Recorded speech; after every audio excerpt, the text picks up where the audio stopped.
Solvent-based finishes and water-based, the main differences.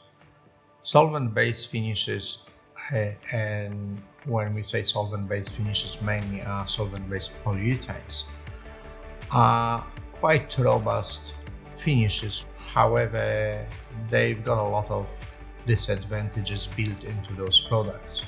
First one, they're quite toxic. And in Europe, Canada, USA, a lot of states outlawed them some decades ago.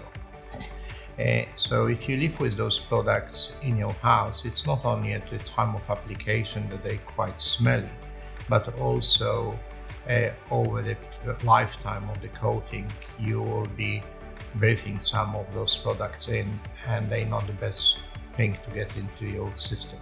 So toxicity would be one of the aspects of it. The second one, what visually people don't like about them, they are yellowing. So if you have a timber, especially lightish timber, quite popular in Australia, cypress pine or blackbutt, those two timbers are very popular these days. It makes your floor a lot more yellow. Today, the trend is to not have yellow floors. Everyone hates yellow floors, so that's quite a big disadvantage of having a solvent-based finish.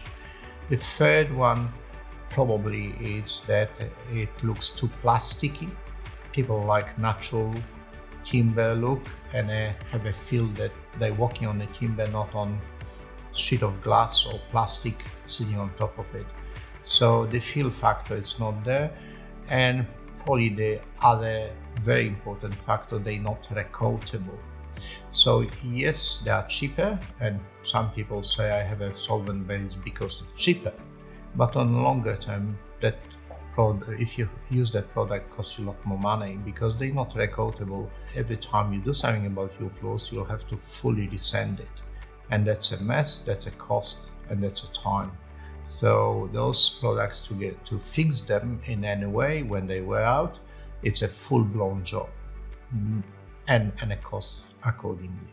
Water-based polyurethanes, they have been for a while, and initially when we started to use them 15 years ago, so they weren't performing as well, and some of that stigma still somewhere on the street in the public states that water-based are not as good. It definitely has changed, and the numbers are there. They're a lot harder finishes than solvent-based finishes, so the wear factor is definitely built into those products.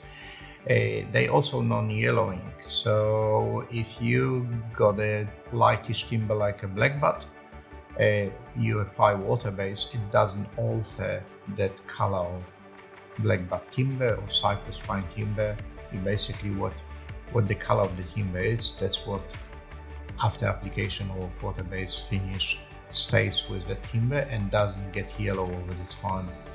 The other important aspects with those products are they're non-toxic, and that's today important to everyone. You can move into premises 24 hours later and be quite safe that you're not breathing in some toxic particles into your lungs.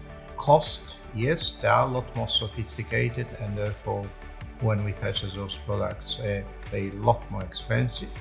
However, to consumer, the cost of the coating, some of the proportion consumer pays, the sanding is also quite a big factor in the price. So it's a combination with the pricing. Water-based, it's not expensive if consumer looks on a longer term. I would argue that's a lot cheaper, and very important factor with water-based, it is a recoatable product opposed to the solvent-based, which are not recoatable. So what you do typically with water-based finishes, when you see that the coating starts to wear out at some point, you just top it up with another layer of the same product and get more years out of this very same floor, avoiding mess of the sanding and a high cost of the sanding the floors. So in the longer term, water-based are definitely a lot cheaper